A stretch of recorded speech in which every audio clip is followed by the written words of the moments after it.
Los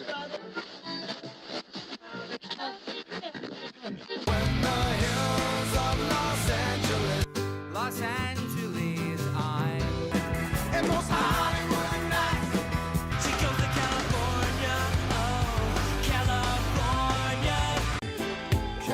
What you say about Los Angeles? LA got the people saying,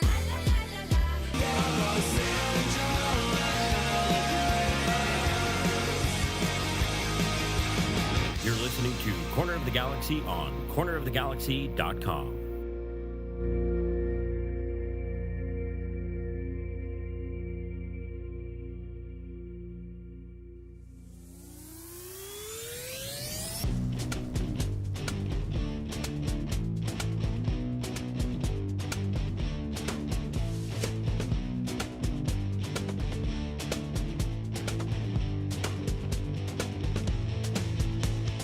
Welcome to Corner of the Galaxy, the show that talks 100% LA Galaxy soccer. We're glad you could join us. Now it's time to sit back and relax as your hosts navigate through the twisting, turning, but never boring world of the five-time MLS Cup champion, LA Galaxy. Hello, everybody, and welcome to Corner of the Galaxy on cornerofthegalaxy.com. I'm your host, Josh Guesman, coming to you on a Thursday, November 21st. The LA Galaxy are in do-or-die land. One game to rule them all right now. You win this one, you get another one. You win that one, you get one more. You win that one, you lift your sixth MLS Cup if you're the LA Galaxy. So we're getting you ready for the game against Minnesota coming up on Sunday, and it is a big one. And no matter what the odds tell you, no matter what anybody is saying right now, it is a coin flip. It's a coin flip because one wrong move can end your season. In order to help me go through all this stuff, we're glad to have him back. He's in a new spot. He's looking new. He's looking fresh. It's Eric, the Portuguese Hammer Vieira. Eric, welcome back, my friend. It's been way too long. I feel like we've had 3 off seasons, and an international break, Yes. A move. I'm in a new location. Tried my best. I probably hear the echo. Yeah. Having some work done in here. I don't have window coverings, but hey, we're making it work. Yes. The Galaxy are in the playoffs. They'd advanced to the next round. Life is good. Nothing to complain about here. Kevin was trying to tell me that basically this break, 3 weeks or whatever it is, if the Galaxy would make it to MLS Cup, they'd have about 6 weeks, 7 weeks off before they would have to start training again. And so if you think about it, this is half that. Yeah. The break that they're going to get, that they could possibly get if they made it all the way to MLS Cup. And in the middle of the playoffs, no less. In the middle of the playoffs. Who needs to peak at the right time and get hot, right? They already peaked. It's over. The whole thing. It was interesting, and we want to dive. Listen, we've been talking about this game now for 3 weeks, so there's not that much new information. There's not stuff, but we did hear from Greg Vanney today. We heard from Maya Yoshida. We heard from Edwin Cerrillo, and we heard from Ricky Puig today. So we have some of that we can add some context, but. Listening to Greg Vanney, this is the first time we've sort of talked to him since this break had occurred. We knew that they were going to try to scrimmage, and they did. They ended up 11v11 scrimmaging themselves, only because they were like, we can't bring in somebody else. He goes, what are we going to do, bring in a college team? And then they're going to be like sliding around and trying to kill our guys. And don't they need to know? Everybody needs to understand what is going on right now. Yeah, the stakes, exactly. But he said it's not so much physical that he was worried about. He goes, we're trying to emotionally manage this break. He goes, you want your guys up, but they can't be up for 3 weeks, right? You can't be like, hey, work every day. You got to be ready. You got to be ready. The whole day. No, yeah, you can't be get old real fast. Right? Yeah, everybody's going to be like, hey, we're not playing a game for 3 weeks, coach. Can we chill? And I think, and we'll only know. I mean, Minnesota was in the same spot, and Greg Vanney was very clear about that. He wasn't making it. He goes, there's no excuses. They're in the same spot we are. How you manage this 3 weeks may go into a really interesting sort of look back on whoever doesn't win this game. You have to look at how you manage these 3 weeks and these 3 weeks off that were there for both of these teams. The emotional part, trying to get up and down, he gave players time off. They had some time to rest and recuperate, rest their brains, go do stuff. Dejan Joveljic is probably having live streams every day whenever he was doing that, right? Get on, what is it, COD, not COG. My brain couldn't make the translation there. And to me, the bummer of it all is how great they looked against Colorado in that series. They just, you can tell everything was humming and firing on all cylinders. And they just, they wanted, if they could have played a game, that Saturday after that Friday game, they would have wanted to play a game right then and there. And I think that's the biggest bummer of this all. And I know everyone takes the international break that you can get around. But the best of three and everything that goes along with that, I know there were some exciting moments, but from a Galaxy perspective, that's the part that makes you kick yourself, and hopefully, yeah, we're not gonna talk ourselves out of this. We'll get to the odds and the favorites and how the Galaxy, because Minnesota's in the same position, there's an opportunity to take care of business and kind of get right back where you were and knock the dust off. But it is one of those things that you really hope it doesn't come back to bite them. Yeah, I mean, Greg was pointing out, even if it's like one weekend off, Actually, I was listening to Landon Donovan and Tim Howard, which again, I've talked about their podcast now, I think 2 or 3 times since they launched it. This is only their second episode they had out this week.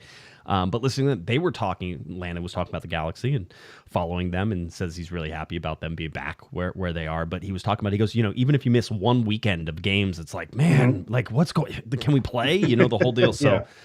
Everybody's sort of doing that. It's funny you mentioned, they could have played a game that night after they beat Colorado, right? They were floating for sure. Yeah, it is. So again, it's about emotional management, and I think Greg was as I rate Greg very highly as a soccer coach. One, because I think he explains things well, and two is that I think the guys that play for him like him, right? It was. You can't say Bruce Arena, whatever you want to say. The guys, people love playing and love playing for Bruce Arena even to this day. And you could hear, Landon Donovan, Tim Howard were talking about Bruce Arena and everything else. I mean, they still have that reverence there where it's like you want to play for a guy like that. Greg Vanney has a lot of that, right? Where guys want to play for him. They want to be there. They want to listen. They want to succeed. And they know that he is a coach that can get people to succeed in a way that is fun for people to do things. I mean, I know Scott French is coming out with an article on Edwin Cerrillo here soon. I imagine that's for Soccer America. So keep an eye open on that. But just watching Edwin Cerrillo's development through this year, you can't tell me that Edwin Cerrillo isn't like this giant Greg Vanney fan right now. Yeah, he's got his time to shine, and the fact that he stuck with him and trusted him. A different coach, different manager could have looked at that and said, okay, you did a serviceable job, but now we're going to put you to the side because Gaston Brugman is our veteran, and he's the one who we're going to get behind, and I know that he has the experience. But he said, no, I see what Cerrillo has in him, and we'll ride with that. And you credit Cerrillo for the work that he's done to hold that in his grasp and to make the growth that he has. But also that's on Vanney as well to make it work. Going back to your Bruce Arena point and how players speak highly of him, when he was let go of with his situation in New England, I just remember all the players not knowing exactly what happened, but saying, listen, we don't know what happened, but the Bruce that I know that I would, fight for. I think Mike McGee was one of those guys. All the, Bruce's greatest hits of his players came and said, we don't know what happened, but Bruce is a guy who we are going to stand behind. And I think that says, everything about the type of coach that he is. And I think you hear the players from Toronto with Mark Delgado, who are all part of that crew. And we know when they play other teams and they meet up with those players who are part of those teams, there's that connection there. Omar Gonzalez, even, when he played as part of that team, there's a connection there. And so there's something to say about when your players have that reaction to you, that's a good sign. So it's right in line with what you're saying. Yeah. So you're sort of seeing that. So you're watching this again. This is an LA Galaxy team I thought we all thought was maybe a little too immature to be where they are at. They are approaching the 10-year anniversary of the last time they won an MLS Cup in 2014. That was also on December 7th, by the way. So you could have a full all the way around repeat doing it on the same day that you did your last one, and just 10 years separated. And by the way, if you remember after 2014, if I would have told you it was going to be 10 years to before the LA Galaxy won another MLS Cup, you would have taken that bet. Certainly, you might have slapped me across the face too. Yeah, you crazy? Yeah, the roller coaster ride that we have been on just in the last, let's even say, 12 months is quite the difference in everything that was going on. If you remember at the end of last year, of the previous season, with Chris Klein getting a renewed contract and everything sort of heading in there, and all the uncertainty and like all this other stuff that had happened the year before, and just the boycott and everything that happened with all the injuries, all of the the craziness. And Greg Vanny was joking around today. He goes, I could go on for an hour and tell you about all the challenges that we had, last year. And seeing us be able to overcome some of those things now has been really important and a good grow. Maybe that was the growing sort of that we needed. Yeah. That everybody The needed growing. to see. Yeah, the growing injury. Yes. But I think it also goes back to the way they're speaking about the team. I know with Tom Braun, who was on the show, talking about MLS Cup being the expectation, and you see Ricky with his quotes talking about MLS Cups, Greg talking about MLS Cups. I think at the beginning of the season, as much as we say that as Galaxy fans, and it to be true, it's not that it's not true. It's a big leap to take that to say, okay, this is the year they're going to do it. And all the talk about, are we back? Are we not back? I think now that you see it and you see that light at the end of the tunnel, right? The MLS Cup is a reality. And so you just don't want to fumble at this point or have anything go wrong, because you see the rest of the league. We've been texting back and forth. I think you've mentioned it since I've been on the show. Yep. Who has looked better than the Galaxy during this playoff? If the Galaxy are not MLS Cup contenders, then who is going to take that title from them, or who is going to be the team that you look at and say, well, they're clearly better than the Galaxy? And they're right there.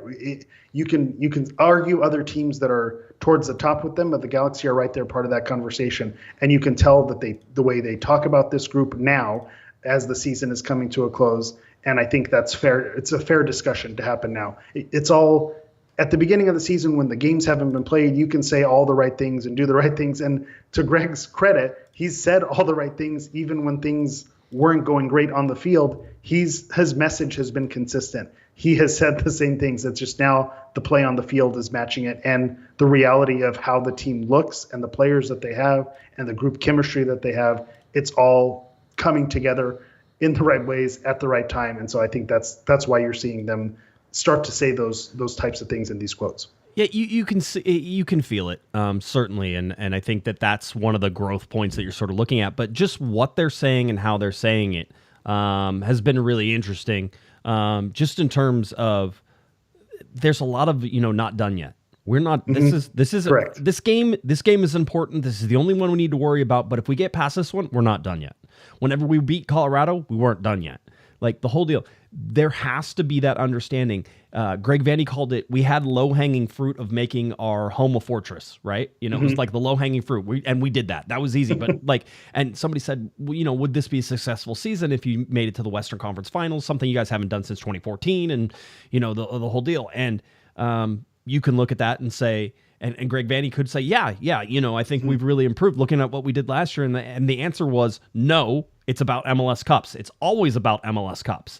And you had Ricky Pooch today. And in fact, we can pull some of this. And I thank Rob and Alex for translating some of this. Ricky was speaking in Spanish way faster than I can understand it. Ricky Pooch saying, we are the Galaxy. We have the most MLS Cups and we need to go for the maximum, which is MLS Cup, right? It's we're not settling for this stuff. That's not how this works. And then Ricky Pooch saying he needs the home crowd to make Minnesota feel uncomfortable on Sunday. He brought up the home crowd. This is Alex saying this. He brought up the home crowd, helped the team against LAFC earlier in the year.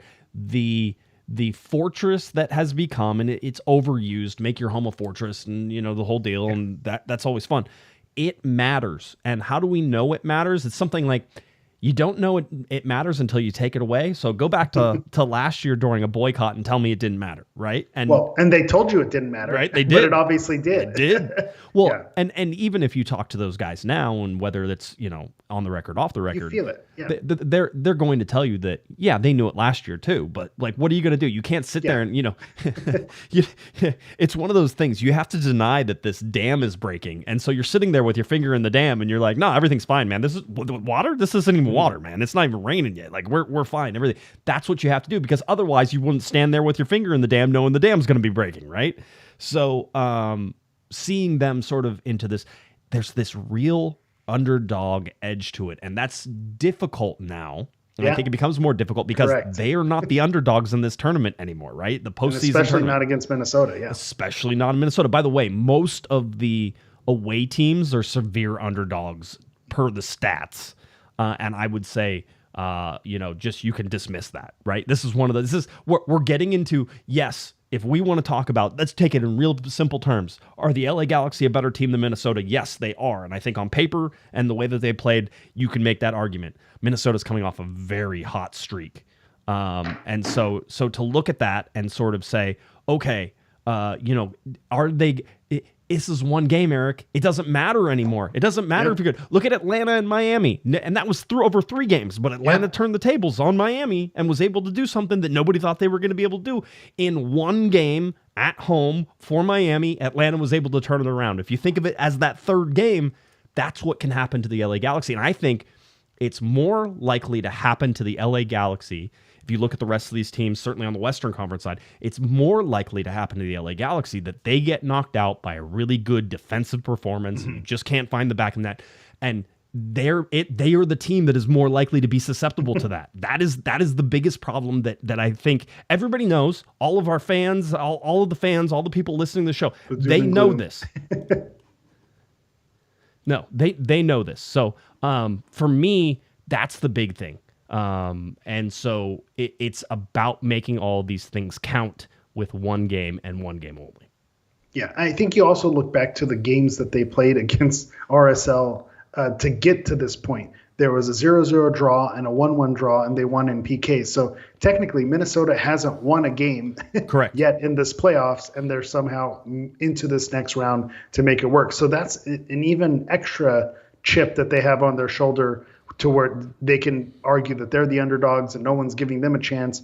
And so what's the incentive to them? No one is expecting them to come into Dignity Health Sports Park and to score 3 goals and to put on this masterclass possession performance and tiki-taka and just dominate the LA Galaxy. It behooves them to bunker down, park the bus from minute 1 and go try to last as long as they can and take the things to PKs or extend it as far as they can and maybe get lucky on a transition play. And that's the game plan. And I think any team that's, tried to be successful against the Galaxy, they've seen that that's how you can be successful, because when the Galaxy get frustrated is when it's just not going their way. They see, we've seen Paintsill get frustrated. We've seen Puig have games where he's frustrated. And so we've seen the opposite when you go Colorado with a 9-1 aggregate, when everything just seems to fly in, you catch the other team, stretched out. But we've also seen those games where they get stuck and they get frustrated and they can't seem to break down a team who's just bunkering down and they frustrate them. So it seems like that's the game plan they're going to play. But mind games on the mind games, the Galaxy know that that's what Minnesota are going to do. So now if you know that, then you know what to game plan for. You know exactly the angles that you need to take it, and you can relax and not have. I always argue that a team needs to play with urgency, especially in the playoffs. But I think you can almost give yourselves that pass, because that urgency doesn't quite need to be there if the other team is going to bunker down. It's like, okay, we have 90 minutes to break these guys down, or 90 minutes plus to break it down. So obviously it'd be great if you could finish it in those first 15, 20, but you have a whole game to figure it out, because this team is most likely not going to be a threat on the offensive side. Yeah, just a reminder that Minnesota hasn't lost a game since September 18th, where they lost at home to Cincinnati in a 2-1 game there.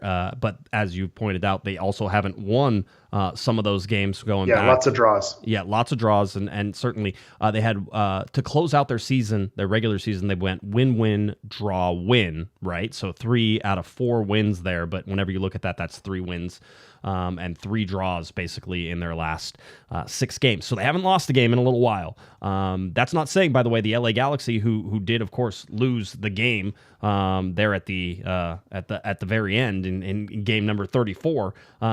It does change things a little bit. Just looking at how the Galaxy have to approach this game, it's a double-edged sword for me, and I really Greg Vanning talked about managing the emotions. He talked about to Alex today, he answered and sort of said we sort of have to remain level. It doesn't matter if the goal comes in the 89th minute or the 119th minute. It doesn't matter when that goal comes. You have to have the patience to go do it. But there's something about this LA Galaxy team that doesn't like to be patient, and sometimes I'm almost like, maybe. So let's talk about Josh's cross country career in high school. Here right? we go. Yeah, We're on. If you're playing the drinking game, it's time. So there was always this theory in high school cross country that, you needed to sprint it out, Eric, right? Whenever you start, you sprint it out. You got to get out in front. You got to do your thing. You got to really push it. Well, I'm pretty good at like long strides and that type of thing, but it would hurt my endurance, right? I would get real tired. You would go out there and you'd be like, man, I'm getting real tired. And so I would get in front of all these people and then I just watch them pass me one by one by one. And that hurt me, right? And sometimes not a sprint. That's the reason why they say that. It absolutely is, right? And then you go, so for the LA Galaxy, they're a sprint out team a lot of times, right? They like to get out on the front foot. They like to be attacking. They like to be putting you under pressure with their offensive side of things. And then Greg Vanney pointing out that the defensive side of things against Colorado was really, really good as well, right? So if they do those things well, they can put you under a lot of pressure and do those things. For me, it was smarter in cross country to sort of start out a little slower because I liked the mental idea of passing people as I went. So I would build into the run and then eventually I would be, by the way, I would get like, a minute and a half, 2 minutes faster whenever I did the slow build towards it than if I went and sprinted it out and watched everybody pass me, the mental whole part of it. I think the LA Galaxy also have this mental problem where if things go wrong, and I actually wrote this down as one of my notes whenever I was listening to Greg Vanney, because he said, how do we manage like the bad moments, right? Because there's going to be adversity in some of this stuff. How does this LA Galaxy team manage that adversity? And I think we've seen, certainly in probably the last 10 games of the season, that in most times, outside of that Houston game, which was a real good wake-up call, the Galaxy seemed to manage adversity. It was, hey, we got knocked down a little bit. We got punched. Okay, let's get back up and let's go and let's not lose it. Whereas the beginning of the season, we would see them get punched and they'd stay down a little bit, and you're like, they're freaking out because they're behind or they're not playing the way they are and they don't see it, Or you think of the Galaxy team from 2 years ago where they'd be in a game and then in the 89th minute they'd let one in, or a la they had it happen with Houston this year. But that was much more of an issue, I'd say, a couple seasons ago, where they would let that late goal where they would turn a win into a tie, or they'd turn a tie into a loss. And so you see the opposite this year, where they're able to hang on. If they have a one goal lead, we've seen them grind it out. If if they fall back a goal or two, we've seen them come back from multiple goals. Ricky talking about that LAFC game and the crowd kind of feeding that and that feeding on itself. And so we've seen a lot of that happen this year as well. So I just go back to those quotes and the things that Greg's saying about the team and that the players are saying. It just seems like they recognize the groove that they're in. And part of that makes me nervous as well, because it's almost like that meta feeling, like if you're in it, then you're not in it anymore. Like you take yourself out of it. Right. So that's the part that makes me nervous, because there's a free flowing aspect to it. Some of the players, and again, this is going to sound harsh, the players, we don't go for their, necessarily their intellect. It's like there's nothing in there in the brain sometimes. And that's a good thing, because you don't want to get in your own head, psych yourself out. We see it with penalty kicks all the time. It's best when it's just an empty vessel and you're just there to perform and to do what your body has been built to do. And so that's one of those things that makes you nervous. If they have that self-awareness, it's like the AI is self-aware. So now we need to be on the lookout for it. So that's the thing that makes me nervous about it. Yeah. Bold prediction: Galaxy go to PKs, they lose. There is no scenario in my mind in which the LA Galaxy win a penalty kick shootout. It just doesn't happen, right? You don't believe? I believe. No, I don't believe. No. We're trying to take the bias out of this stuff, right? And whenever you really look at it, what have the Galaxy been horrendous at all year? What are they suddenly going to learn how to do it? No. If it goes to penalty kicks, just get ready for it. Just buckle up for it. I remember in 2009, MLS Cup, it goes to penalty kicks. Didn't have a good feeling about it at all. I'm just telling you that same feeling still exists, right? There's still that understanding that they cannot. So they know that, right? Let's understand. Let's know that. Let's not. So for them, let's not go there. Yeah. Let's not go there, right? It's important to know your limitations, right? You're like, you're not going to date the 6'1" girl when you're 5'8". Okay, you know this. It's a short king. They're making a comeback. Maybe we'll make it happen. I was gonna say, this does remind me of Superliga, LA Galaxy versus Pachuca. If you remember back pre-CONCACAF Champions Cup that they're calling it now, Abel Xavier, Portuguese player, ended up playing with the LA Galaxy in the 2008, 2009 era. Blonde hair, really recognizable. Played at Liverpool, played in a lot of places, played on the Portuguese national team, had that pedigree with him. And so it came to a penalty shootout for the Superliga, and he went up to shoot, and people are thinking, this guy played in Europe. He's Portuguese national team. And as a player who's watched him play, I'm like, no, this guy is not a penalty taker. And of course, he misses the penalty. Right. So there's those things where you know the personnel you have, know who you have, and to your point, don't let it get there. If you know the penalties are going to be a weakness, and I'm looking. We'll do the game preview, I'm sure. Dane St. Clair, where has he looked best? It's in those penalty shootouts. Where has he made a name for himself? I think it was in the MLS's back tournament. That's where he really kind of was his breakout tour and breakout party. So he's one that you have to watch out for. We'll talk about players who we're going to look out for, but St. Clair is one of those players. If it's going to turn into a goalie battle, then St. Clair is one you have to worry about. Although, counterpoint, I'm going to speak out of both sides of my mouth. Yes, do it. Who is on the Galaxy who won an MLS Cup and a penalty cup shootout? We have John McCarthy on the other side as well. So I trust John McCarthy on that side of it. Okay, good. Well, it'll just be 0-0 then. Fair. Maybe he can take the kick. Maybe he can do that. Start number one, yeah. No, it's a good shout. John McCarthy is good. No, I'm just saying that you need to understand where your faults are. And the Galaxy know it's defensively, right? And that it's set pieces and that it's penalty kicks. So you know those things. So Greg Vanny talked about how well they defended the set pieces in the Colorado. He goes, but we also didn't give up a whole bunch of those, right? And he's like, that was important too. So, being together defensively, Maya Yoshida was sort of, he was asked, Rob asked him, because he had talked to Jalen Neal and talked to Will Kuntz, and they talked about all these magical moments that have sort of come through.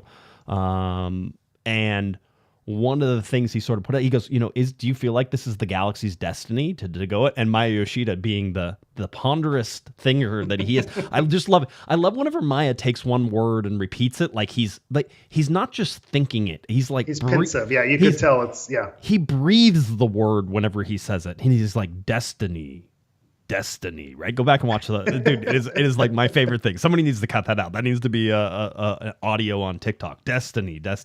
And and basically, if I can paraphrase for him, he's like, I don't believe in magic, and it was the whole day. And I'm like, that's that. He goes, our job is to be, my job is to be this defensive player. My job is to step up and do these things. The reason we're here is because we did things good this year. He goes, that's why we're here. He goes, but the job's not done. He goes, but no, I don't waste my time on destiny and all those things. This is what we're here for. I'm telling you, it's starting to sound like, what was it? The Starship Troopers, whenever they're doing whenever they're doing that the promo. newsreel, The newsreel type thing. It's starting to feel like a little bit of that, which is obviously like a little propaganda-y, but it also is like, you're kind of like, we will not go quietly into the night. You're like, oh man, okay. Isn't that what you want? Yeah, that is what you want. You don't want to go lukewarm into a playoff game and say, it's just another game. We got to look at, no, if there's a time to, put it all on the line and to, buckle up and to do what you got to do. This is the time to do that. It reminds me of the Dodgers connection. Right. The Dodgers, talk about team of destiny and those type of things. Right now, a lot of the players are kind of on a little media tour. And so Mookie Betts has a podcast where he had a lot of the other Dodgers on there kind of talking about the comeback when they came back in, Yankee Stadium when they were down by so much. And Kike Hernandez, who had an incredible playoffs, they were talking about his attitude, and he just kept saying, it wasn't that I thought anything magical was going to happen. I just believed in our guys. Like, we have talented players, so let's go out there. Freddie Freeman's going to get a hit. Mookie Betts is going to get a hit. Walker Buehler is going to come in and shut a guy down. So it's not anything magical. It's just, hey, we have the talent. I trust that it's going to happen, and I feel that way. That's the connection that I have with this Galaxy team. They have the talent. Gabriel Peck is going to be able to have a burst of speed and put it on a platter for Ricky Puig. Ricky Puig is going to be able to weave in and out and do his pirouette and find, Joveljic in the box. Like, you just have to trust that those players have the ability and let them cook, let them do what they need to do because they have it in them. So is that a team of destiny thing, or is it just trusting the talent you have? And it can be a little bit of both too. It's like, it's our destiny because we have all the right pieces. It's, what came first, the chicken or the egg type of thing. Well, I remember speaking to Alexi Lalas, and he talked about, whenever they had Carlos Ruiz on the field with him, and he's like, well, you knew Fish was going to score. right? Like you just knew it. So it didn't matter. You just knew he was going to score. Landon Donovan sort of said the same thing about Robbie Keane. Tim Howard was talking, by the way, if you sort of want to put Dejan Jovalic in a little box here, Tim Howard was saying how he likes his strikers mean, nasty, and selfish, right? He goes, you don't want you want them to be that way all the time, on the field, off the field. He goes, you just want them. And Landon piped up. He goes, Robbie Keane was that way. He goes, Clint Dempsey was that way, right? Like Robbie Keane. He goes, Robbie Keane would be yelling at you to pass him the ball while you were scoring a goal. And if you scored a goal, 9 times out of 10 he wouldn't say something, but every once in a while he'd be like, well, I was open too, like you should have passed it to me, right? Like Robbie wanted the ball, and a lot of Landon even joked, he said, you passed him the ball because you didn't want to hear it. Like it was one of those things, I'm just going to pass him the ball. But he also came through, so he earned that, right? For Dejan Jovalic, you want him to be that nasty striker. If you watch the U.S. men's national team with Ricardo Pepi and his goal that he scored, watch him turn away from the better pass to Christian Pulisic, who was overlapping on the left-hand side. Watch him turn away from it and then shoot back across the goal and score, right? And it's one of those where if you don't make that, you're going to get reamed because the better pass was to Christian Pulisic on that inside. But because you scored, you sort of have that dog in him, right? Yeah. Edwin Cerrillo. And he's the number 9. That's his job. Yep. Edwin Cerrillo does it on the 6th side, right? Which is Edwin keeps things going. There's the double pivots that he has to watch for. He has to make sure that he's covering defensively for things. He has to get into the offensive play in order to keep the ball moving and keep the ball rolling. And he plays his, like almost single-mindedly, he plays his position, understanding that it affects everybody around him. There's that selfishness to know that he has to be in the spot. He's the guy who has to be in the spot that sets everything up. And if he's not selfish in knowing his positioning right there, and by the way, that selfishness comes into like this great team play that happens around him, but he knows he has to be that guy. And when he's that guy, he plays really well. So seeing those things, seeing that development and wanting the LA Galaxy to sort of, they have to have that little bit. You want them in the underdog position. Minnesota's been screaming underdog for 3 weeks now. Oh, well, we're the underdogs. There's no Minnesota. You're not the underdogs. Not to the LA Galaxy. The LA Galaxy are playing with a chip on their shoulder. Ricky Pooch will retweet anybody who says anything bad about him, and then he's going to remind you about the picks that you made, 8 months ago in the preseason, and he's going to show it to everybody in the locker room saying, this is where these guys thought it was. The only other thing I'll add is Sasha Kljestan said the same thing whenever they were in the playoffs in Belgium, and that there was a newspaper article that came out, and he's told this story. I don't know if he told it on our podcast or if it was something or somewhere. I heard it somewhere. Our podcast did a riff on it where we tried to do some reverse psychology, right? Calling Sasha out for it, and it backfired on us pretty badly, but still, it's a good story. And basically, it was the newspaper article says that basically your team's not going to win, right? We know for sure. We don't know what the playoffs hold, but this team isn't going to win. And they had that newspaper article. They put it up in the locker room and they looked at it every single day and they said, "This is what they think about us. This is what's happening right now, right? And this is what we have to do." The Galaxy have that chip. They have that little bit of spike. They have that bratty energy that you're sort of sitting over there that would be really annoying if they weren't the team that you follow, right? And they are really annoying to people who don't follow the team, which is what you want. That's exactly what you want. And I think going back to the Ricky Pooch of it all and the quote tweeting and retweeting of stuff when they don't agree with him, he comes across as the type of guy who also, if Minnesota tweeted something, I guess we don't have a chance, that he would quote tweet that and said, "Yeah, you were right." He'd use that against you. So even if you're saying you're the underdog, that's going to be used against you as well. I think that's the attitude that this team is carrying with them. Let's see, Aaron, $2 super chat. He was asking about the Lewandowski rumor. Lewandowski, we're still, listen, we'll get to the rumors. They're soon. Coming. It's too soon. We will talk about it and what would need to happen in order for that to go on. There's going to be an offseason. We're going to get to talk to Will Kuntz. We're going to get to talk to, Greg Vanney after all this. We get to wrap all this up. Hopefully it's like, December 10th. And everybody's, still hungover whenever we talk to them. That would be the likely time to look at all this. But we appreciate it. Thank you, Aaron, for that. Shout out to Aaron. Aaron also had some follow-ups. He had the Dachshunds talking about the Doxies. He's a big fan of the dogs. Again, the dogs are really enjoying the new place. He did mention that he's nervous about the Galaxy playing since I've moved, changing location. Is that going to affect, the mojo? I'll tell you.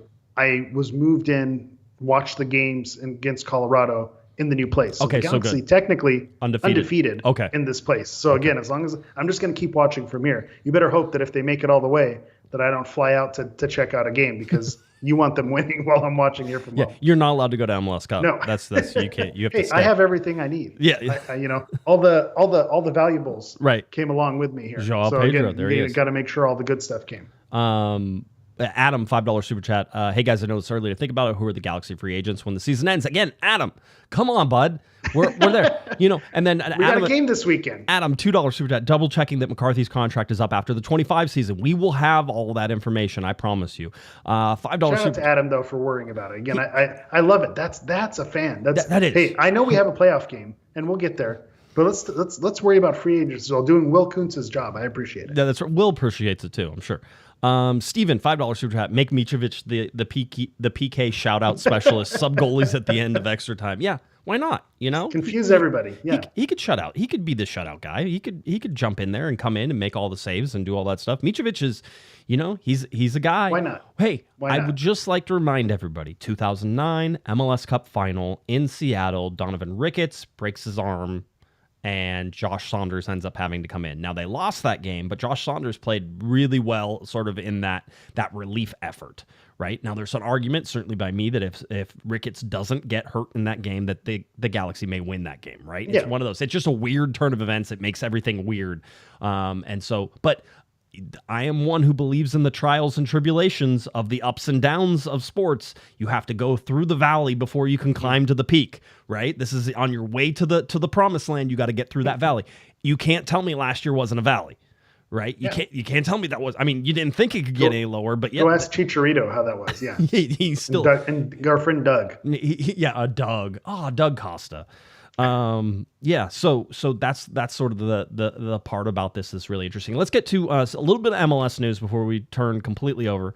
I would say two surprises. One, Tata Martino, no longer with Miami. Thought that was really interesting, especially because it came a day before they announced the coach of the year. So I have a feeling that Tata found out that he wasn't going to be coach of the year, and then he was like, I'm out. No. I wouldn't be surprised, by the way, if that was planned the whole time. I know his contract was for longer, but if you're going to get people to come and play for your team, don't you show them? Don't you say, "Oh, well, the coach is here for 3 years. Don't worry about that whole thing." And so Tata leaving. The surprising part of this is, and maybe not surprising at all, but Wilfred Nancy was named the Siggy Schmidt Coach of the Year, the first Columbus Crew coach to be named that since the award had been changed over to the Siggy Schmidt Award, who was also a coach at Columbus for a while there, if you remember all that fun stuff. Here is what I will say, because we've joked about this and made it. Out of the three people, yeah, I know, I grabbed this from you. Out of the three people who were Coach of the Year finalists, Wilfred Nancy I would pick him as the most deserving out of those three. I tend to believe that Columbus is a very, very good team. They got caught a little bit at the end of the year where they never quite had it all together, but whenever they played well, they were absolutely, I think, head and shoulders the best team in Major League Soccer. Whenever they were on, nobody played better soccer than them this year. And that includes the Galaxy, includes LAFC, everybody. Just watching the teams, Miami was probably second in terms of just overall quality that they could play whenever they were really, really good. Miami would just, Miami wore people down and did things, but I really like Columbus. Yeah, and they beat Columbus as well, and so there's the argument there. Yep. Yeah, no. I don't have an issue with Nancy getting it. To me, this feels like a little bit of back taxes. Oh. With them winning MLS Cup last season, it's kind of like not a makeup call, but he's. I'm not saying he's not deserving, but it's a makeup call. They don't take into account the playoffs, right? And so now, this season we're counting, the run he made last year and what he was able to do with the team. I've kind of changed my tune a little bit with MVP voting and Coach of the Year and this, because you can make the argument MVP, well, which team is actually technically most valuable that if you pluck them, right. And it's like, let's just stop playing games. Who is the best player on the best team? That's what the award is. And so with Coach of the Year, who had the best team of the season? So if Tata Martino won it, I don't think I would have been heartbroken about it. They were top. They set a points record. They were, won the Shield. They were top of the East. Who's going to say, well, that it's not because of coaching? It is because of coaching. You can't separate those two. So right. I wouldn't be upset if he got it. And so the one thing, the Chris Armas thing is still a thing that drives me insane. I don't know how he snuck in there above Vanny. I know we're homers. I know we're an LA Galaxy podcast. Correct. And we're going to ride for Vanny in this regard. But that's the one that just doesn't make any sense to me. But it also gives you hope that if they are doing back taxes at the MLS front offices there, that maybe next year Greg Vanney's going to be involved in the Coach of the Year conversation as long as he makes the top 6 or wherever Colorado landed. If he makes it within that range, he's going to get the dues and the recognition for the work that he's done this season and next season. Yeah, and I will also say there was a time when Donovan Ricketts should have been goalkeeper of the year, and he didn't win it. And then the next year he played not as good as he did the year before, but he won goalkeeper of the year that year, right? And you were sort of it's like, not crazy, yeah. Oh, it's a makeup call. I get it. No, whole deal. I have a feeling that you're going to see some of that. I think that Greg Vanney will certainly be in the conversation for most of the year next year. I think Will Kuntz is going to be in the conversation in terms of executive of the year and all that sort of stuff, because that's going to be an award as well. So I think you're going to see some of that stuff for next year. So yeah, it's an interesting one to do. That being said, Greg Vanney's still coaching with the chip on his shoulder. He doesn't have to say it. I know it. I know it. I know it. You can see it. You can see when he's asked the questions. I know it. He's coaching with, I'm not a Coach of the Year finalist.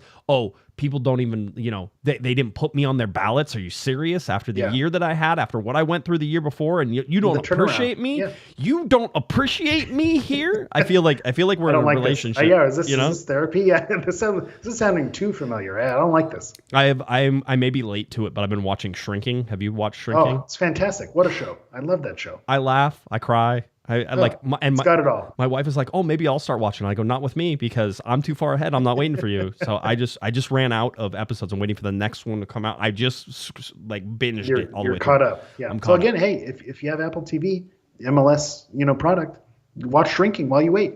100%. We've had 23 days. What are you doing? I've been watching a lot more television. There haven't been soccer games to watch outside of some national team stuff and some other stuff. So yeah, it's Chris, by the way, $2 super chat. The hard question: what new foods at the digs? Well, Tom was telling us there's going to be some hot burgers, man. That's cool. I like that. And French fries. Can we have? Hey Tom, I know. Sometimes he listens, sometimes I'm not expecting. But Tom, if you're listening, I volunteer as tribute to taste the new French fries, and I will give you my honest. I am a French fry connoisseur. I really like French fries. They're my if you told me I could only eat one thing for the rest of my life, it would be French fries. 100%. Let's go hard hitting question based on Chris's here. What type of fry? What rank the fries? Do we go steak fry, crinkle cut? Steak fries, bottom. That's not, please. Correct. We're not. That's there. the right answer. So far, so good. The skin to meat ratio needs to be kind of. To be honest with you, shoestring French fries are the best French fries. Their one downside: get cold too fast. So if I ever had a bar, it would be shoestring French fries, but you'd get just a little couple of them, and then you could eat. And then if you want more, I'll give you more, because you need them hot. Because once those get cold, they're not that good anymore. Yeah, but then they're the best, and it's not fun. Yeah. They're the best French fry. I understand people are going to hold the whole fact it gets cold against them. That's not their fault. You have to factor it in for your nominations for Fry of the Year. You just have crinkle cut. Crinkle cut is in my opinion, it's right there. The correct crinkle cut is going to be a top tier fry. And then there's the one that has the little. It's like certain food trucks have it, and I don't know where they get it, but it has it's almost brown because it's not quite battered. They're thin. There's a batter. Whatever that. Yeah, it's gets double fried. I think. Yeah, I think that's one of the whatever ones that get those fried. kind of are. I don't know what the name for those are, but those I did a terrible job describing it. But those are also in the higher echelon there. There's the waffle fry as well, which can be good, but whenever they get too thick, it's overrated. 100% overrated. You can also go, and I mean, maybe this is blasphemy to include in a fry conversation real quick, as we're sideways on this. Is a tot. I'm a fan of a tot. I like tots sometimes. Time and place is fine. Let's not leave them out in the cold. But Tom, anyway, I'm here to consult on these French fries, and we can talk. Curly fries, by the way, some are good, some are bad. You gotta be careful where you get them. Some of those, consistent. Some of the Arby, if they get them right, the Arby curly fries can be outstanding. Yeah, because you can get a raw Arby fry that didn't make it. It's not good. All right. Let's see. Alex, by the way, says best dip sauce for fries. See, I love it. I love it when we go sideways. I mean, I'm gonna be honest with you. It's always ketchup for me. I'm a ketchup guy. You could go spicy ketchup. In fact, that's where I'm gonna again. I know we're Southern California. This is the hill I'm gonna die on. I know Southern California, In-N-Out guy through and through. The Whataburger spicy ketchup. unbeatable. That's top tier for French fry. Their fries are horrible at Whataburger, But the sauce, spicy ketchup okay. they got right. There's a place called R&D at Fashion Island, which is like a mid-range restaurant, maybe a little upper end, and they have French fries, which still have some of the skin on them, which I enjoy a lot. Right, so very good. They're thin. They're square French fries. All of them are very square cut whenever they run them. So they're probably cut with a press, right? Yeah. So you get that nice sort of good. They hold up well. They're similar to In-N-Out fries, but cooked a little better because In-N-Out fries are hit and miss a lot of times too. But you do that whole thing. But then they have the spicy ketchup, and that's what does it for me. Yeah. And I'm like, bring me those fries. That's an app. I'm down. So all right, there we go. I'm glad we got that out of our system. It was good. What a ride. Wanted to let everybody know the Blue, White, and Gold pop-up is coming up December 15th, 11 a.m. to 5 p.m. A whole bunch of vendors in that. 1-2 Threads, Move in Silence, Luis Vela Art, Galaxy Art Fire, Deviant's Custom Design, Sad Girl Sisters, Angel City Brigade, Galaxy Outlaws, Galaxians, Morenos Pupusas. Oh, man, they have pupusas. I might have to go. Chef Mendoza's there at the Absolution Brewing Company in Torrance. That's 2878 Columbia Street in Torrance. Free, all ages, and pet friendly. Always good. You're going to find stuff that you can't find anywhere else. It is so unique. Correct. To the are other teams have swap meets with their goods and wares?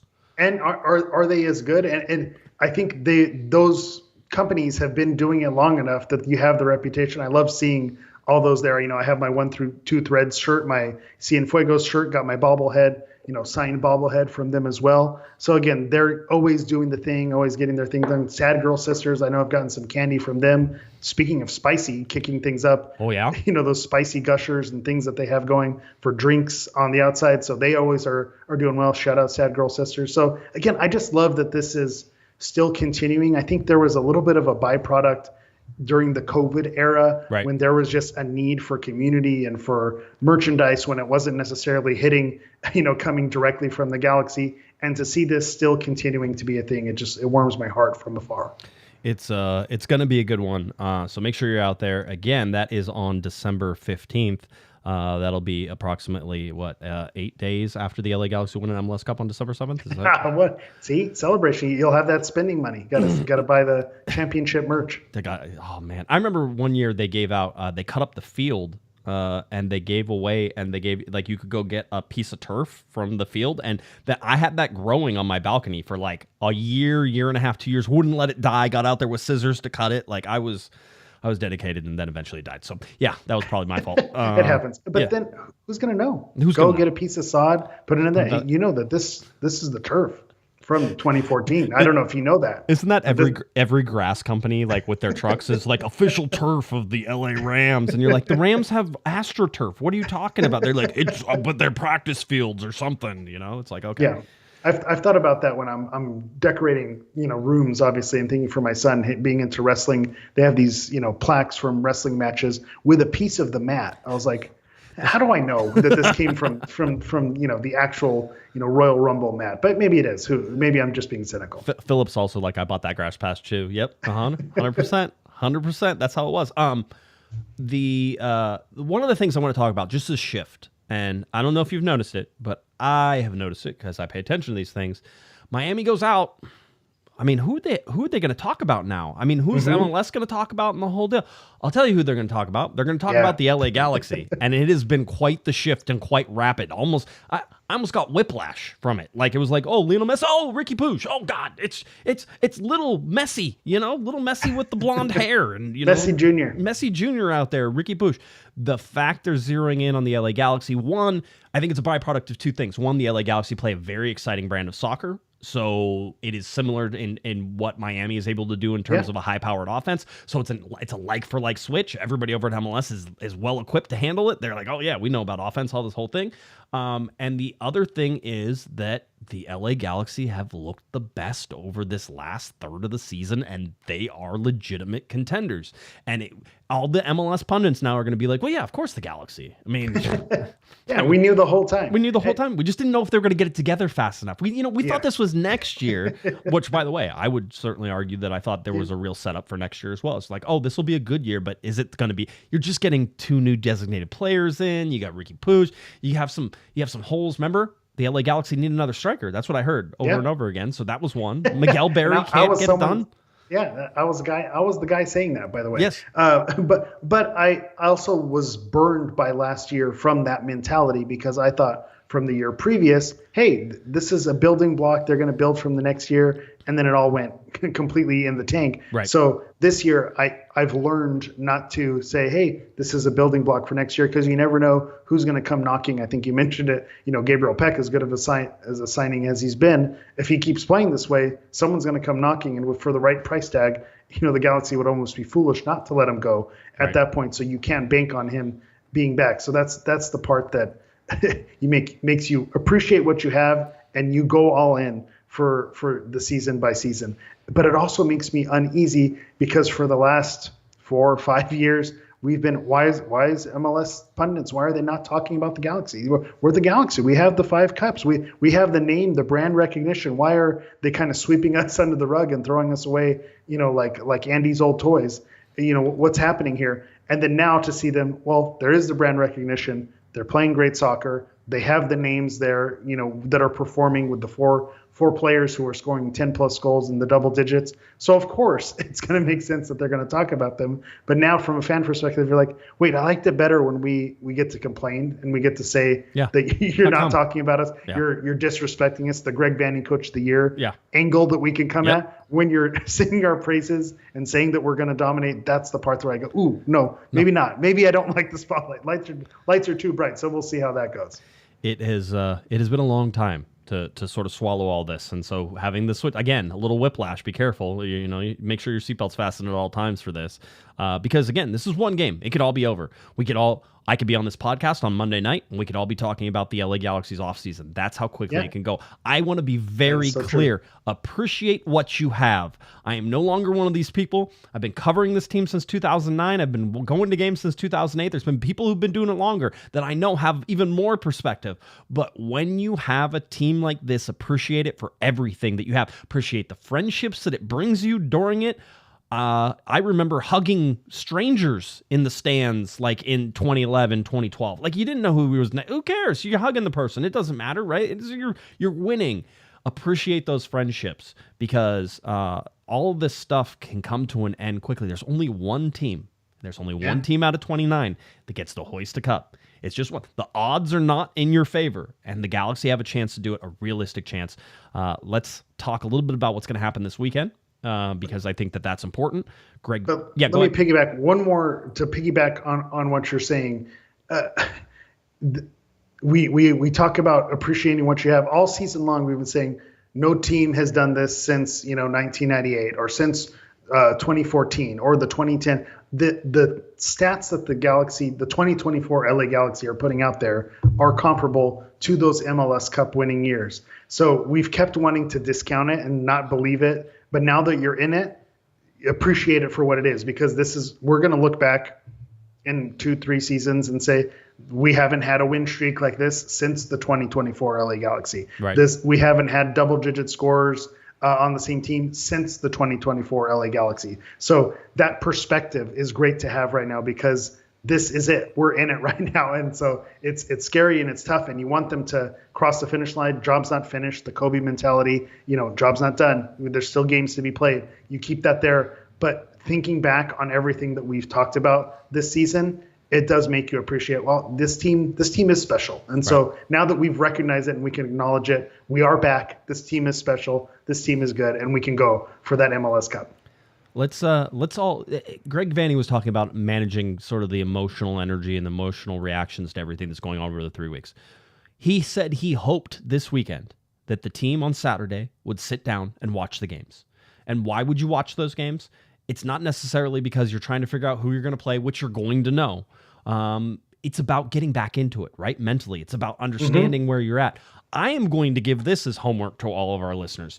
Watch the games on Saturday. You have some nervous energy. As a fan, there's not much you can do about it. One of the things you can do to get yourself locked in is watch those games on Saturday. Feel the excitement that is going to build. There are 8 teams left. After Saturday, there's going to be 6 teams left. And after Sunday, there's going to be 4 teams left, right? That's how this works. Hashtag math. Yeah, I know, but it's about seasons continuing, seasons ending. You're going to watch all of that happen on Saturday. You need to understand the ramifications. Watch, maybe there's going to be a wacky bounce in one of these games, and that's going to be it, and that's going to be why the year ends, right? The whole deal. So this is homework. Go ahead. I was going to say, that's why I'm on board with that. Homework is to recognize the stakes. Yep. You are going to watch two team seasons end. And so I think if you were the opening game, it's like, oh man, that was it. And so you kind of saw it with the Miami-Atlanta game.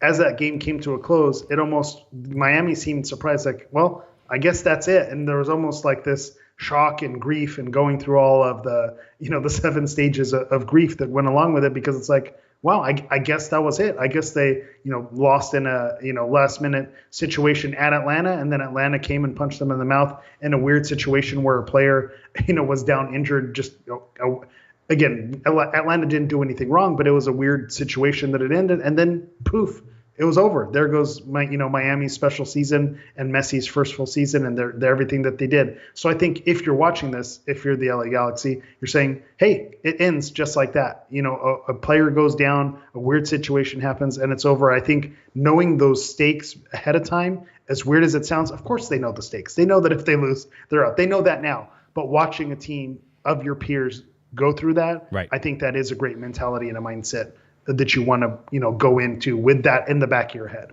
I wonder. Greg Vanny says he doesn't. It's not about the results, because he's not.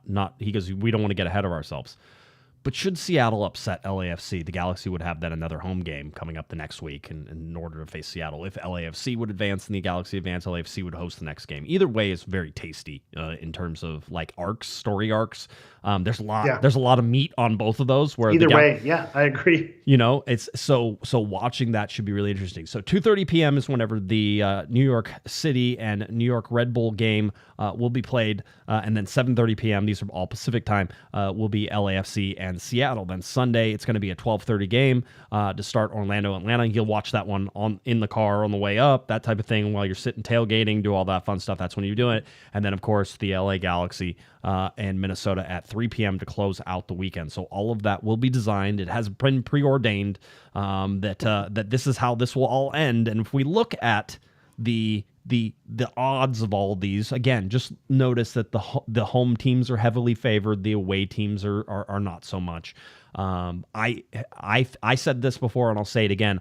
It would be crazy for me to think the New York Red Bulls don't have a chance against New York City, and you're looking at that and they have a 20% chance of winning versus a 55% chance of winning, right? It would be crazy for me to think that Seattle Sounders, who by the way have the highest of any away team, a 30% chance, and actually Brian Schmetzer says, we're coming after LAFC knows that Seattle is not going to be the same Seattle I think we've seen. I think we're going to see a different Seattle. So that's and they've been burned by Seattle also in a similar situation. So looking at that, right? So seeing Seattle at 30%, LAFC at 46%, looking at Atlanta's under 20% to Orlando City almost 60%, right? You're like, listen, don't count on Atlanta. Although maybe they think that their job's done. Maybe they were chilling for. They rode too high. Yeah. They flew too close to the sun. Brad Guesman had, that one last. It was like the movie The Wrestler, where Mickey Rourke just you die going off the top rope, and that's the end of it. That's it. But seeing that, so you can't say that. And then you have the LA Galaxy. The LA Galaxy 61%, the absolute highest favored team of any team to take on Minnesota at 17.2% means absolutely nothing to me. And it should mean absolutely nothing to the Galaxy or anything else. But that's how you want to know why they think the LA Galaxy are favored right now. This is why one of the reasons they think possibly the LA Galaxy are going to be MLS Cup champions here. That there's a higher percentage in that Seattle Los Angeles LAFC game that could be where the upset is. We'll see. Mm-hmm. We'll see.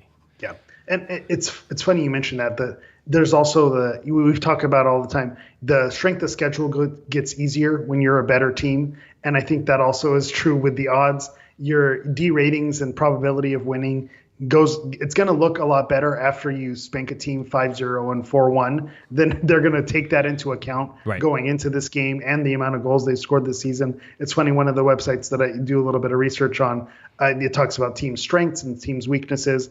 And, for a good chunk of the season, it talked about, set piece defending and, aerial duels being a weakness area of the LA Galaxy. And strangely enough, now that we're getting into this area, that set piece defending is something that's no longer listed as a weakness. Right. The counterattack defense is no longer something that's listed as a weakness.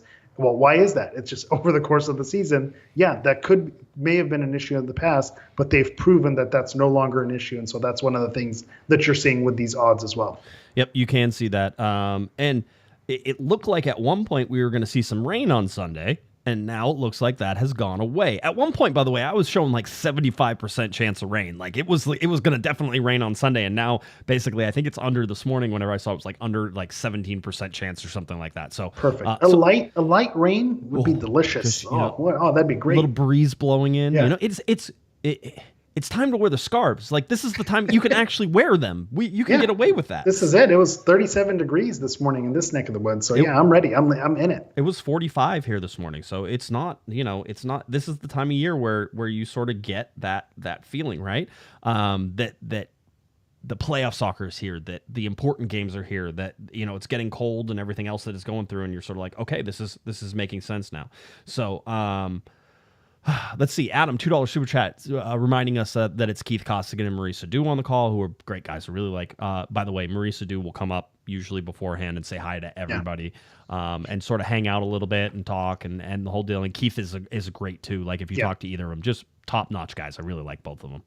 Obviously, the preference is always going to be Joe Tutino on the home radio call. Right. But I've caught a lot. It seems like Costigan and Adu have been the default Apple TV announcing team for the Galaxy. And so I've really enjoyed their calls on these games. I don't want to shade anything in any direction. It seems like the Galaxy are one of those teams that Adu is really high on, and the way he speaks about them, you can tell he enjoys watching them. And so that comes across on the broadcast. And so I think that's something that, part of why I enjoy the call is because you could tell how he looks at the players. He speaks highly of them. He likes the way the Galaxy style is. And so sometimes when you get some of the different announcers who maybe don't watch as many games or don't have that respect for those players, it doesn't come across. But when Adu and Costigan call the games, that definitely comes across for the Galaxy. And then Adam with another $2 super chat there. Did you guys go over the referee stats from Edgar? Edgar over at News Across the Galaxy. Of course, always read them. And you're looking at the same. Did you read them? I did read him, and I wanted to mention that. You want to mention the name? Well, the name is Rosendo Mendoza, and if that name sounds familiar, that's because that's the referee from the Houston Dynamo game where there was some, possible, situations going on. So I didn't mention it on the game preview. We had kind of talked about it. I said, this guy seems like he's from a Houston suburb. Do I say something? Do I not say something? It's like, you know what? Let's let the game happen. And then the game happens, and was there home cooking? Maybe that's unfair, and maybe that's why I didn't say anything, because you don't want to throw those types of accusations at referees. But there was a disallowed goal. There was 100+ minutes of extra time. Right. So if you want to connect the dots, there are dots there to be connected. So that's more on MLS and their, and pro and those selections than people like me looking from the outside in and making those connections. Now, to be fair, games that he's previously called with the Galaxy, there weren't tons of issues and there weren't a lot of gripes, correct, with him previously. So that's why maybe that was, fair or foul for the call out. But the game not being against Houston, it's going to be a totally different situation. But he, has refereed a game where he disallowed a Galaxy goal that, in my opinion, was a pretty clear, Galaxy goal and could have been the difference.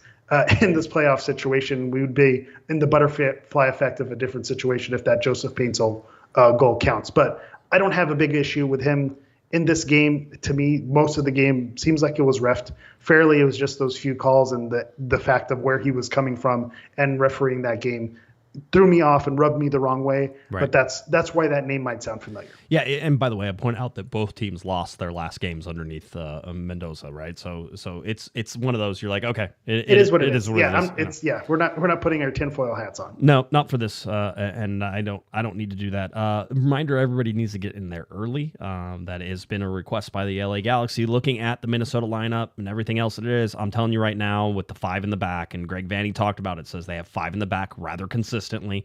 Those wingbacks do get up, so there is a chance they will break out. They will take some chances, and it's what the LA Galaxy can do to break it down. But staying patient, getting realistically 9 guys behind the ball a lot of times for Minnesota. That's how they play. And then they're going to wait for that to sort of come out and be able to extend out from those lineups, right? So looking at the 5 in the back and how they extend out and how they pressure. And so the Galaxy this is going to be one of those patient games. And I'm still of the mind a little bit, Eric, where I'm like, maybe you just unleash the beast. Maybe you let him go after him. Maybe you let him stun him off of the first, the problem is you had 3 weeks off. So what is that rust going to look like whenever you're trying to shake it off? So, and by the way, Minnesota did too.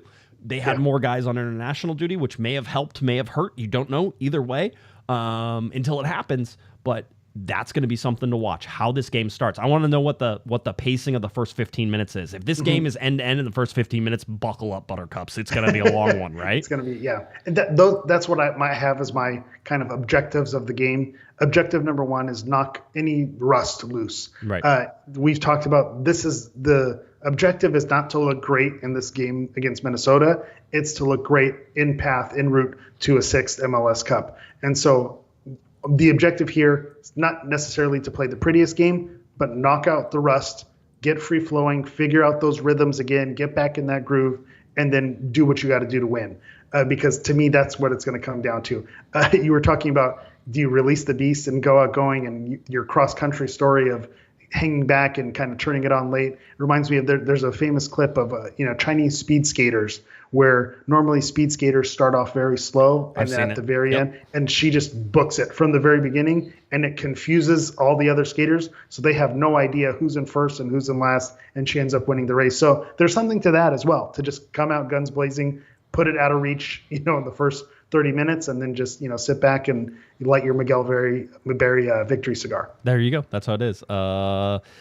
Football Mania $2 Super Chat. See y'all Sunday. Will COG follow back? What, like on Twitter and stuff like that? Isn't that website dead? On Blue Sky. You got to follow Football Mania on Blue Sky, yeah. Another thing I have to. I'm getting too old for this. I'm just telling you right now. I'm having my Lethal Weapon 4 moment. I'm getting too old for this. That's a strong callback that nobody will get. We were talking about other big gulps, huh? We joked about this one. Nobody knows what playoffs, that one. Huh? Playoffs, huh? Adam, $5 super chat. I'll be at the stadium since 10 a.m. since I work at the team store. So be nice to Adam whenever you say hi to him at the team store. Go buy your gear. Yeah. Mention Adam for a 5% discount. That's not a thing. I don't think that. No, okay. No, I don't think that. Don't get Adam fired. Don't get Adam fired for pay extra 10% more. So anyway, we talked about St. Clair back there. We talked about the defense in the back 5. Will Trapp. It's Robin Laud.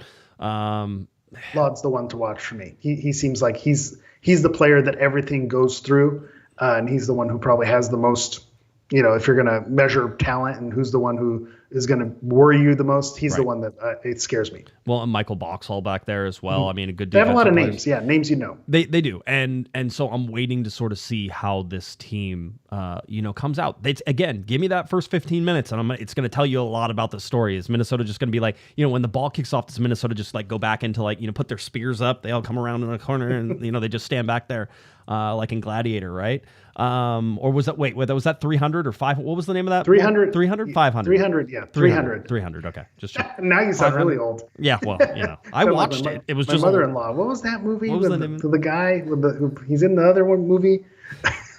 Yeah, 300 is where they build the formation. But to your point, there are names on here that you recognize: Boxall, Will Trapp. Hassani Dotson is someone who's given the Galaxy trouble in the past. But then there's a defender on there that stands out. It's Carlos Harvey. Are we going to let Carlos Harvey's Minnesota United take us out of the playoffs? Come on, what are we doing here? I feel like a Taylor 12. What are we doing? This is Carlos Harvey's team who, no disrespect, but I'm going to disrespect you here. Yeah. Come on.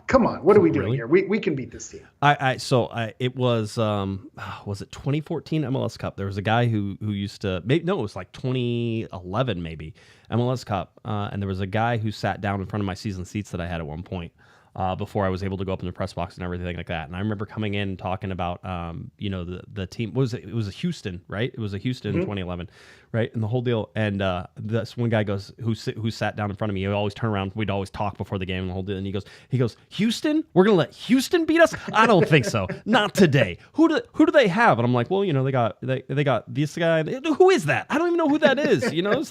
It's like Brian Ching. Brian Ching. It was Brian Ching. I didn't want to disrespect the man after the Galaxy disrespected him so many times over his career. But But yeah, it was what you gonna let this? Are you gonna let this happen? This is that talent matchup that we're talking about. You can't go through any of those positions and say that they have anybody who's better in any single position. Maybe goalkeeper. But quite honestly, that's the key to the game to me. Yeah, if he stands on his head, pulls a Guzan, what are you supposed to do in that situation? Yeah, I don't know. The whole deal. I don't know what you're supposed to do. You have to find a way to score, right? And it's going to be on the Galaxy offense that scores a lot of goals to score goals, right? And if they can score goals. It's so cliche at this point. Yeah. I almost hate saying it. Score it's first. silly, but it's so true. Yeah. Score first if you're the Galaxy, and your life will be easy, right? And then you're forcing Minnesota to come out of that back five, come out of that attacking. And then whenever that happens, then you see things open up on the outside. But this is going to be a white knuckle game. I do not see this being separated. Some people are, this is going to be a rout. This is not going to be a rout. I almost certain of it. Minnesota's too good defensively for this to be just wide open rout. The only way it might be a late one again, like they had against Colorado, where it was 2-1 and then it ended up being 4-1, whenever all is said and done. I could see that, but I'm more leaning towards like 2-1 and it's going to be a nail biter all the way down. Yeah, it's funny you mentioned that. There's also a calm inside me that says if they do let down the first goal and then Minnesota's going to double down, then the Galaxy are just going to have more time to attack and to break them down. I don't think it's the worst thing in the world if they go down a goal either, because they have the talent. They've shown they can come back and do that. So I can see a scenario where they can come down from a goal and make it happen. You see the scores that Minnesota had in their first two playoff games, 0-0, 1-1. Defense is going to be where they come at it, and they've done that well to get this far. And how they ended the season with the 7-game unbeaten streak or whatever you want to call it. So I agree. I don't think it's going to be a rout. I'm right there with you. The over/under is set at 3 for a reason. It feels like it's going to be a 2-1 game. Right. Minnesota is probably going to get their goal, whether it's through Laud setting someone up or someone like Timu Pukki coming off the bench. But the Galaxy are going to get their 1 or 2 goals. This is it. The Galaxy get to play at home. It's the biggest gift that they've been that they have in this postseason. Depending on what happens Saturday night, they could have home field advantage for the rest of the playoffs, right? Should Seattle get past LAFC, the Galaxy would host Seattle if they got past Minnesota, and then they would host MLS Cup because nobody in MLS Cup can host it over the LA Galaxy. That's how it is to be the Kings in the Western Conference, and maybe that 2 spot was a better spot to be in than the 1 spot, right? Thank you, Rosenda Mendoza. Right? It very well. It could also be that LAFC makes it past because I think that's the more likely outcome, right? And that the Galaxy will have to go into BMO and take them on if that's the case. But again, there's your adversity. It is. There's your story right there. It's either way, but the Galaxy will know, and they'll have, I don't know, I think either way that energizes them. They're like, cool, we get to go to, we're ready. This is it. Yeah, eventually you have to face the dragon, right? You have to, you go through all the roadblocks, you get there. In order to rescue the princess, you have to slay the dragon. It's time. And by the way, the white knights, the black dragons, right? I mean, it lines up too well. It lines up too well. So that's what we got. But again, the LA Galaxy taking on Minnesota United coming up in the Western Conference semifinals. 1 game to rule them all here on Sunday, November 24th. 3 p.m. is your TV start time. 3:25 p.m. is your kickoff time. Make sure you arrive early. A ton of really fun stuff the LA Galaxy have going on there. Bring your scarves, bring your jackets. It's going to be a little chilly, but it's going to be a great night for soccer. I think it's going to be a great afternoon, I should say, for soccer. Yeah. Early game. Here we go. Everything there. Anything else you want to add, Eric, before we get out of here? No, just exciting times. If you're heading to the game, enjoy it. We're in it. This has kind of been the theme of our show, is the self-awareness and recognizing how special this team is. And maybe we didn't see it at first.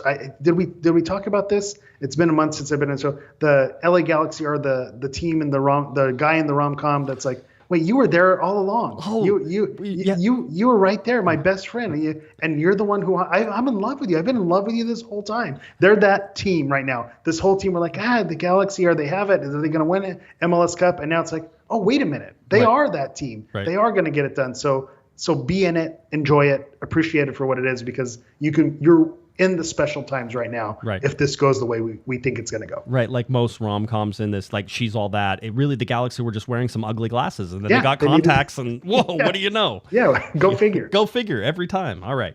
That'll pretty much do it. All right. I think I'm good. If you want to tell people where they can find you, let's go. All right, you can find me in all the same places at HammerEV9 on Twitter, X, Instagram. Go ahead, Blue Sky, try it out. I think I've locked that name down too. So at HammerEV and the number 9. All right, if you're looking for me, Twitter and X at Guesman Galaxy Podcast. Of course, head on over to cornerofthegalaxy.com, YouTube, Corner of the Galaxy, anywhere you type it in, whether it's Apple Podcasts, SoundClouds, Google Play, Spotify, all those places you can find Corner of the Galaxy. And we certainly appreciate your likes, your submissions, all that fun stuff. We appreciate you hanging out with us on a Thursday night. Glad to be back. Galaxy, here we go. Western Conference semifinals coming up on Sunday, November 24th, 3 p.m. Get there early. Halftime meetup in effect. All right. For Mr. Eric, the Portuguese Hammer Vieira, I'm Josh Pato Guesman. You've been listening and watching to our little Corner of the Galaxy. Have a great one, everybody. You've been listening to the Corner of the Galaxy podcast on cornerofthegalaxy.com. You can follow the show on Twitter and Instagram at Galaxy Podcast. And be sure to check out and subscribe to iTunes, Stitcher, and Facebook by searching for Corner of the Galaxy. Fans, we thank you for listening, and we ask that you be kind and courteous to your neighbors as you leave the podcast. We thank you for joining us and look forward to seeing you again. Until then, I'm Michael Araujo, and on behalf of the entire Corner of the Galaxy crew, goodbye.